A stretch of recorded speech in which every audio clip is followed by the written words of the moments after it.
It started like any other quiet night, the kind you don't think twice about, the kind that feels routine and safe, especially when you've been home alone before and nothing ever really happens. But there was something about that evening that felt different in a way I couldn't explain, not obvious enough to alarm me, just subtle enough to sit in the back of my mind like a quiet warning I kept choosing to ignore. My parents had left just before sunset, and I remember watching their car disappear down the street, waiting until the tail lights faded before locking the door and turning back into the house, telling myself it was just another normal night. Nothing to worry about, nothing out of place, just silence and the comfort of being alone. For the first hour or so, everything followed that script perfectly. I moved from room to room without thinking, turned on lights without noticing, sat down with my phone, and let time pass the way it always does when nothing important is happening.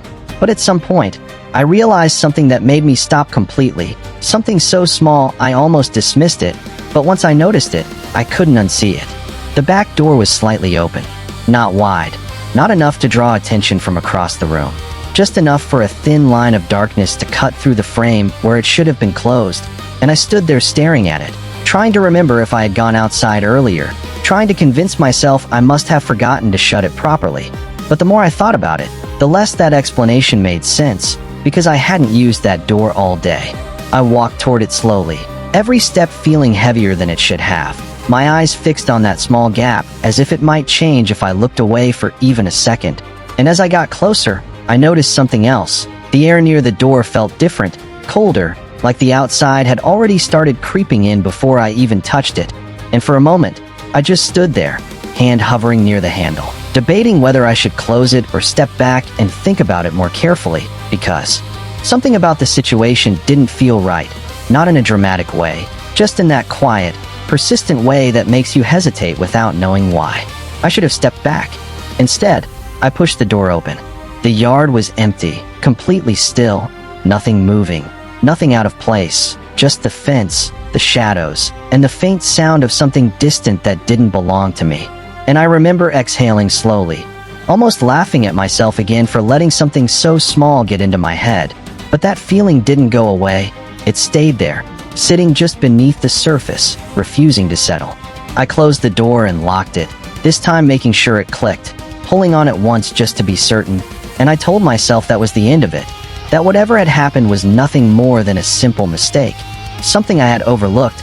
But as I turned away, I noticed something that made everything stop again. The lock on the door was already turned, from the inside, which meant it had been unlocked before I touched it. And I knew I hadn't done that. I didn't move for a few seconds, just stood there trying to process what that meant, trying to come up with any explanation that didn't lead to the one conclusion I was starting to avoid. But no matter how I tried to frame it, it all pointed to the same thing. Someone had been inside. I reached for my phone immediately, my hands already shaking, and I thought about calling someone, anyone. But something stopped me, something that made me lower my voice without even realizing it, as if making noise suddenly felt like a bad idea, like it would give something away. And that's when I heard it. A sound from upstairs.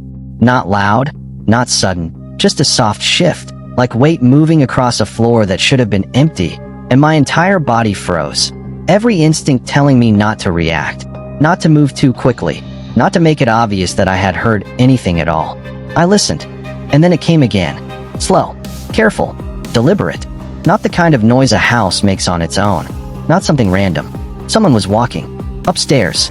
I took a step back, then another, my eyes fixed on the staircase as if I expected something to appear at any moment, my mind racing through what I should do next, whether I should run, whether I should hide, whether I should call for help.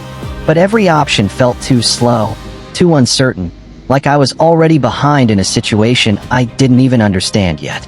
And then the footsteps stopped, right above me, directly over where I was standing.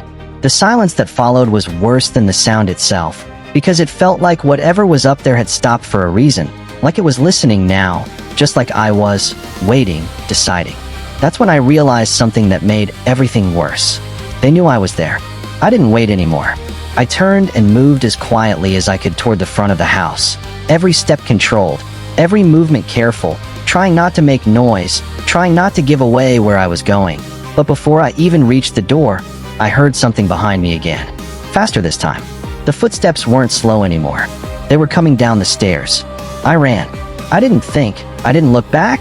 I just ran straight for the door, my hand reaching for the lock, my heart pounding so hard it felt like it was slowing everything else down. And for a second, I thought I was going to make it. I thought I had just enough time to get out and put distance between me and whatever was inside that house. But the moment I pulled the door open, something stopped me. Not physically, mentally, because standing outside, just a few feet from the doorway, was someone else, completely still, facing me, as if they had been waiting there the entire time. And in that moment, everything made sense in the worst way possible. I wasn't dealing with one person. There had never been just one. One inside, one outside, and I had just opened the only way out. I don't remember closing the door. I don't remember stepping back. All I remember is the feeling of being trapped between two places that were no longer safe, and the realization that no matter which direction I chose, I wasn't getting away the way I thought I would. Because this time, there was nowhere left to run. What would you have done differently if you were standing in that same situation? I want to hear your answer. Not just what you think you would do, but what you honestly believe you would have done in that moment. So drop it in the comments and let me know where you're watching from, because I read every single one and I want to know how people from different places see a story like this.